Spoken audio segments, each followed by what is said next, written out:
అనుభవించి బాగా డబ్బులు సంపాదించుకొని ఇష్టానుసారంగా సంపాదించిన వాళ్ళందరూ కూడా ఈ కొన్ని పార్టీలలో చేరిపోతున్నారు. వాళ్ళని మీరు ఎంకరేజ్ చేయొద్దండి. ఎంకరేజ్ చేస్తే వాళ్ళకు కూడా నేను స్ట్రిక్ట్ వార్నింగ్ ఇస్తున్నా, ఎమ్మెల్యేలకు కూడా జాగ్రత్తగా ఉండండి అని చెప్పడం జరిగింది. చంద్రబాబు నాయుడు కూడా తెలుసు అది, ఆ విధంగా చెప్పారు. ఇప్పుడు మనం కొన్ని ఇప్పుడు రాజ్యాంగంలో ఉండేటువంటి నేను కొన్ని మాట్లాడలేను లైవ్ లో, కొన్ని జరుగుతున్నాయి సార్ ఆ విధంగా.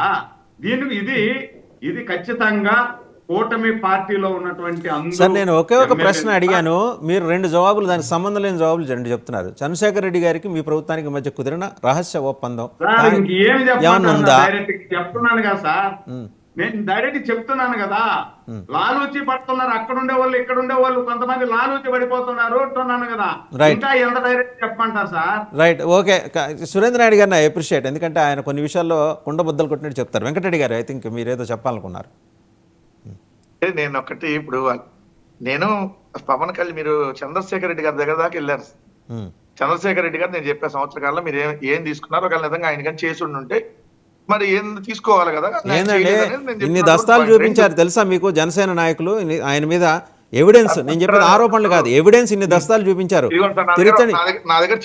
తిరుత్తని వేణుగోపాల్ గారు అయితే దాని పెద్ద బైండ్ బుక్స్ చేయించుకుని పెట్టుకున్నారు ఆయన దగ్గర. తిరుత్తని వేణుగోపాల్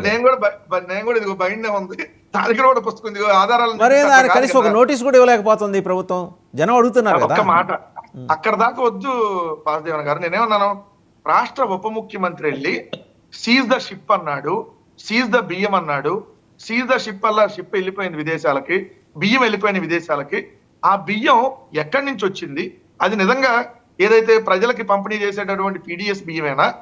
మరి ఆ బియ్యాన్ని ఎక్కడి నుంచి తరలిచ్చారో, తరలించిన దాంట్లో అధికారుల పాత్ర ఏంది, ఏ నాయకుడు ఏంటనేది ఇప్పుడు వరకు ఏమన్నా మీ దగ్గర ఒక ఎవిడెన్స్ ఉందా? నెలలైంది, దాదాపుగా 5 months ఎంత అయింది ఇన్సిడెంట్ జరిగి. సీజ్ ద షిప్ అని 5 months కూడా కాదు, 6 months దాటినట్టుంది. ఈ సంవత్సరం కాదు, 2024లో జరిగింది ఇన్సిడెంట్. 2024లో 25కి వచ్చాం, ఆల్రెడీ 25కి వచ్చి 6 నెలలు కూడా అయింది.